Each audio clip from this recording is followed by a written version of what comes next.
各位朋友大家好，歡迎嚟到順風國學智慧，我係你哋嘅老朋友。好多朋友私底下同我抱怨，話自己明明每一日都好努力，早出晚歸，甚至連休息嘅時間都犧牲埋，但係個錢袋好似永遠都裝唔滿啊！賺到錢轉個頭又冇端端要攞去整車睇醫生，或者處理各種煩心事。大家有冇諗過，點解有啲人好似做嘢唔係好辛苦，但財運就滾滾而來，而有啲人忙到頭都大埋，結果卻係一場空。其實一個人努力咗好耐都唔見起色，好大機會唔係你能力問題，而係你屋企嘅氣場出咗問題。今日我就用專業嘅角度幫大家揪出屋企入面3個隱形嘅漏財位。我哋唔講迷信，只講智慧。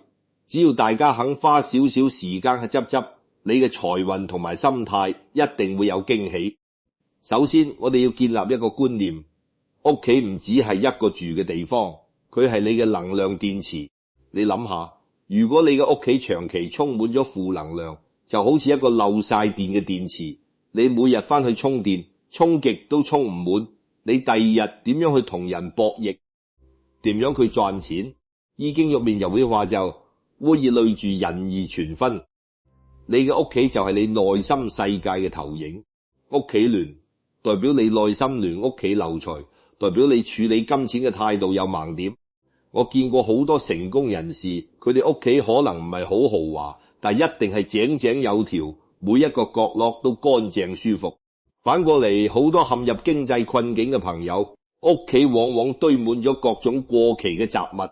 所以話整理屋企其實係一種心性嘅修煉。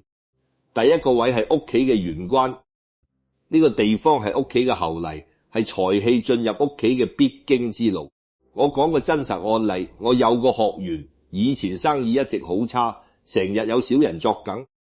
我去佢屋企睇完，發現佢玄關位擺晒啲舊報紙、過期嘅單據，仲有幾對10年都唔着嘅舊鞋塞埋一角。玄關位空隙唔了通，而綠屋照有一股微味。我叫佢第一件事全部印晒佢。操作建議，玄關唔使放咩聚寶盆，最緊要係透同光。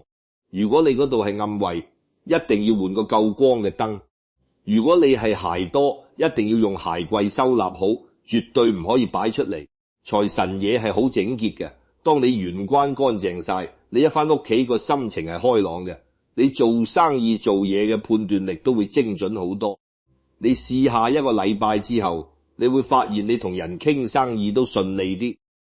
第二個位廚房代表你嘅財庫，好多人屋企廚房好污糟，油記積到好似呈牆灰咁，仲有啲水龍頭滴滴答答。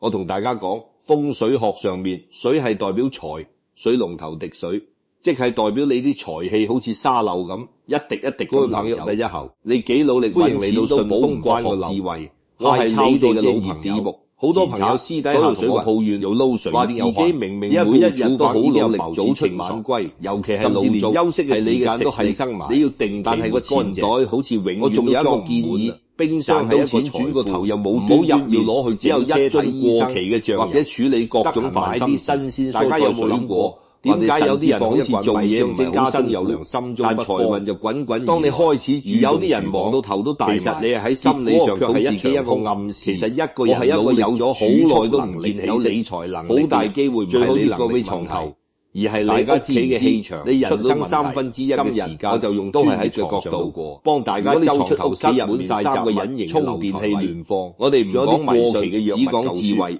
你只要大家肯花少少時間口地日，你嘅財運同埋心態，冇精神，你會有驚喜。處理突發情況。首先，我哋要建立一個去留意身邊嘅致富機會。屋企唔只係一個住嘅地方，很多時候運氣係你嘅能量電池。係你太攰，你諗下，你根本睇唔到。如果你嘅屋企長期抄咗即係床都有爆主曲，就好似一個漏晒將除咗睡前必須每日翻去充電，全部移走充唔滿。當你瞓得好，第二日你嘅大腦就會清晰。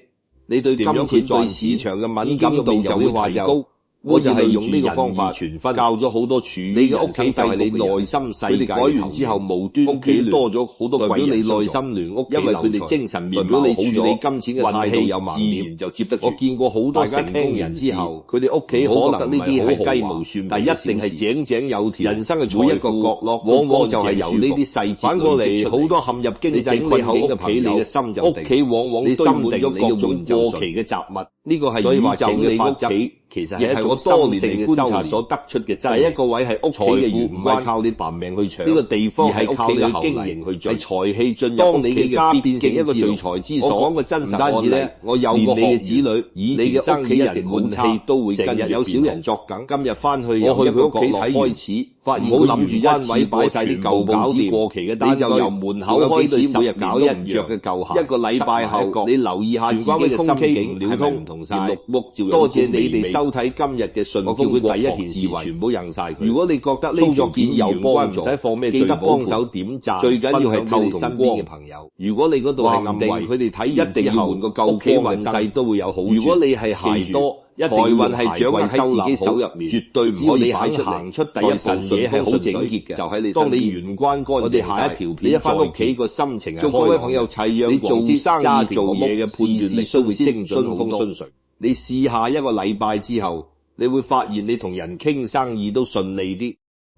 第二個位廚房代表你嘅財庫，好多人屋企廚房好污糟，油記積到好似呈牆灰咁，仲有啲水龍頭滴滴答答。我同大家講，風水學上面水係代表財，水龍頭滴水，即係代表你啲財氣好似沙漏咁，一滴一滴咁流走。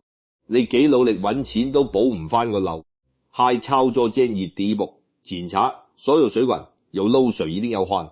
第二步，廚房一定要保持清爽，尤其係爐灶係你嘅食力，你要定期抹乾淨。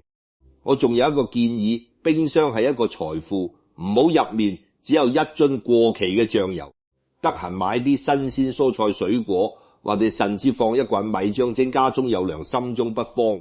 當你開始注重廚房，其實你係喺心理上靠自己一個暗示，我係一個有儲蓄能力、有理財能力嘅人，最好熱過俾床頭。大家知唔知你人生1/3嘅時間都係喺床上度過？如果你床頭塞滿晒雜物，充電器亂放，仲有啲過期嘅藥物舊書，你點可能瞓得好？睡眠唔好第日你就冇精神，冇精神你點樣去處理突發情況？你點樣去留意身邊嘅致富機會？很多時候運氣唔係唔嚟，係你太攰，你根本睇唔到。操作建議床頭有爆珠空，試下將除咗睡前必需品以外嘅雜物全部移走。當你瞓得好，你嘅大腦就會清晰，你對金錢對市場嘅敏感度就會提高。我就係用呢個方法教咗好多處於人生低谷嘅人，佢哋改完之後無端端多咗好多貴人相助，因為佢哋精神面貌好咗，運氣自然就接得住。大家聽完之後唔好覺得呢啲係雞毛蒜皮嘅小事，人生嘅財富往往就係由呢啲細節累積出嚟嘅。你整理好屋企，你嘅心就定，你心定，你嘅運就順。呢個係宇宙嘅法則，亦係我多年嚟觀察所得出嘅真理。財富唔係靠你扮命去搶，而係靠你去經營去聚。當你嘅家變成一個聚財之所，唔單止呢，連你嘅子女、你嘅屋企人運氣都會跟住變好。今日翻去由一個角落開始，唔好諗住一次過全部搞掂，你就由門口開始，每日搞一樣。一個禮拜後，你留意下自己嘅心境係咪唔同晒。多謝你哋收睇今日嘅順豐國學智慧。如果你覺得呢條片有幫助，記得幫手點讚，分享俾你身邊嘅朋友。話唔定佢哋睇完之後，屋企運勢都會有好轉。記住，財運係掌握喺自己手入面，只要你肯行出第一步，順風順水就喺你身邊。我哋下一條片再見，祝各位朋友齊陽廣進，家庭和睦，事事順心，順風順水。